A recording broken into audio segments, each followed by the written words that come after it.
स्वागत है आप सभी का। मैं हूं आपके साथ प्रिया शर्मा। आप देख रहे हैं न्यूज 18 JKLH और अब वक्त है 100 गांव 100 खबर का। पीडीपी प्रमुख महबूबा मुफ्ती ने जम्मू के बाढ़ प्रभावित इलाकों का दौरा किया। महबूबा मुफ्ती ने बंद तालाब, पीरखू भंडी और अन्य इलाकों का दौरा किया।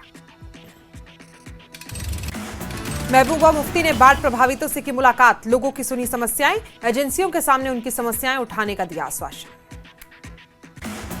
महबूबा मुफ्ती ने प्रशासन पर लगाए आरोप, कहा प्रशासन ने मकान बनाने की खुली छूट दी, सभी प्रभावितों को पूरा मुआवजा दिया जाए। महबूबा मुफ्ती ने पर्यावरण के साथ छेड़छाड़ को बताया आपदा की मुख्य वजह, कहा पहाड़ खोखले किए गए, पूजा के स्थलों को पिकनिक स्पॉट मत बनाइए। पीडीपी प्रमुख महबूबा मुफ्ती ने कहा आपदा प्रभावितों के लिए बहुत बड़े पैकेज की जरूरत है, हजारों करोड़ के पैकेज की जरूरत है। काठमांडू में गृह मंत्रालय की टीम ने बाढ़ के बाद हालात का जायजा लिया है। सांबा और जम्मू में भी नुकसान का आकलन होगा। गृह मंत्री अमित शाह को रिपोर्ट सौंपेगी टीम। देश में 4 राज्यों में बाढ़ पर सुप्रीम कोर्ट ने लिया संज्ञान। हिमाचल, जम्मू कश्मीर, पंजाब, उत्तराखंड सरकार को नोटिस। सुप्रीम कोर्ट ने कहा पहली नजर में यह मामला अवैध कटान का लग रहा है। सॉलिसिटर जनरल बोले हमने प्रकृति से छेड़छाड़ की है, उसकी जवाब हमें मिल रही है। जम्मू में अचानक आई बाढ़ में कई गांवों का संपर्क मार्ग टूट गया है। ज्यादातर घरों में दरारें पड़ी हुई हैं। स्थानीय लोगों की समस्याएं बढ़ गई हैं। जम्मू में रास्तों पर मलबा, कई गाड़ियां फंसी, मरीजों को अस्पताल पहुंचाने में दिक्कत, लोगों ने प्रशासन से लगाई मदद की गुहार। जीनीपोरा बड़गांव जलमग्न, गांव में बाढ़ का पानी घुसा, बचाव अभियान जारी। अधिकारियों ने निवासियों से सतर्क रहने और निचले इलाकों में जाने के लिए आग्रह किया। जम्मू में लगातार बारिश से तवी नदी के किनारे बसे इलाकों में संपत्ति को भारी नुकसान, अपर भटिंडी में भारी नुकसान की खबर। जम्मू के प्रसिद्ध रघुनाथ जी मंदिर में आपदा के दौरान मारे गए लोगों के लिए हवन का आयोजन, समाज के सभी वर्गों के लोगों ने भाग लिया। हवन के दौरान दिव्यांगत आत्माओं की शांति और जम्मू कश्मीर के लोगों की खुशहाली के लिए प्रार्थना की गई।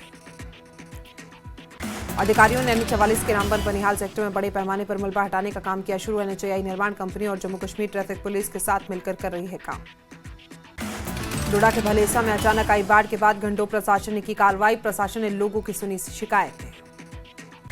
बड़गांव में बाढ़ पीड़ितों ने राष्ट्रीय राजमार्ग पर अस्थायी टेंट लगाए हैं। पीड़ितों ने प्रशासन से गुहार लगाई है, जल्द पहुंचाई जाए मदद।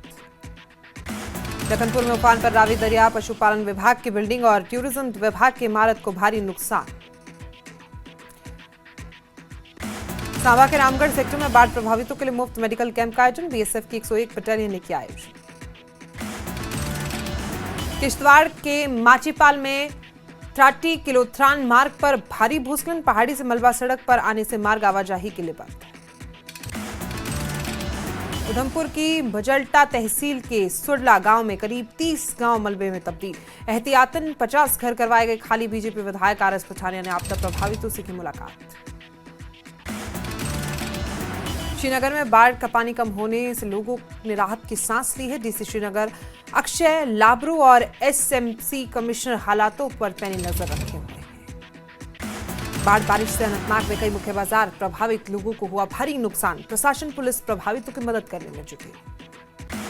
अनंतनाग में बारिश के बाद हाल बेहाल, भारी बारिश के बाद सड़कों पर आया भारी सैलाब। अनंतनाग में बारिश से घरों में पानी घुसा, सेना ने पानी में फंसे लोगों का रेस्क्यू किया, बाढ़ में फंसे लोगों को सुरक्षित स्थानों पर पहुंचाया गया। कठुआ में बारिश के बीच लोगों की मुश्किलें बढ़ी, जम्मू पंजाब सीमा पर बह रही रावी नदी चिंता का विषय बन गई है। अखनूर में चिनाब नदी का जलस्तर घट गया है, लोगों ने राहत की सांस ली है, जलस्तर डेंजर लेवल 35 फीट से कम। बड़गांव में तेंगन इलाके में रिहायशी कॉलोनियों में झेलम नदी का पानी घुसा, लोग अपना सामान निकालकर सुरक्षित स्थानों पर गए। झेलम नदी का जलस्तर बढ़ने से पूरी तरह से डूबा रामकी प्राइवेट इंफ्रास्ट्रक्चर लिमिटेड का मुख्यालय, सभी कर्मचारियों को सुरक्षित बाहर निकाला गया। बड़गांव में जूनीपोरा के पास झेलम तटबंध में दरार, जिला प्रशासन बड़गांव ने शलीना, राखशलीना, सिरबाग और समरबाग क्षेत्रों में निकासी काम चलाया। श्रीनगर के भारी इलाकों में कृषि भूमि का बड़ा हिस्सा डूबा, कृषि क्षेत्रों में बढ़ते बाढ़ के पानी को लेकर लोग परेशान। लोग कृषि भूमि की सुरक्षा के लिए बाढ़ के पानी की निकासी की मांग कर रहे हैं। सरकार से मुआवजे के लिए नुकसान का आकलन करने की मांग की जा रही है। झेलम नदी का जलस्तर कम होने से पुलवामा में टला बड़ा बाढ़ का खतरा, लोगों ने राहत की सांस ली। ऐतिहासिक मुगल रोड पर 2 दिन बाद यातायात बहाल, फंसे वाहनों को आगे बढ़ाने का क्रम शुरू। झेलम का पानी टंगान के रिहायशी घरों में घुसा, समय रहते लोगों को उनके घरों से बाहर निकाला गया। लोगों ने शिकायत की, प्रशासन ने कोई व्यवस्था नहीं की। भारी बारिश के चलते जम्मू-श्रीनगर राष्ट्रीय राजमार्ग बंद, लगातार हो रही भारी बारिश, भूस्खलन की घटनाएं बढ़ी। राजौरी के वाकनी गांव में स्थानीय लोगों ने 2 चोरों को पकड़ा। कुछ दिन से लगातार चोरी के मामले सामने आ रहे हैं।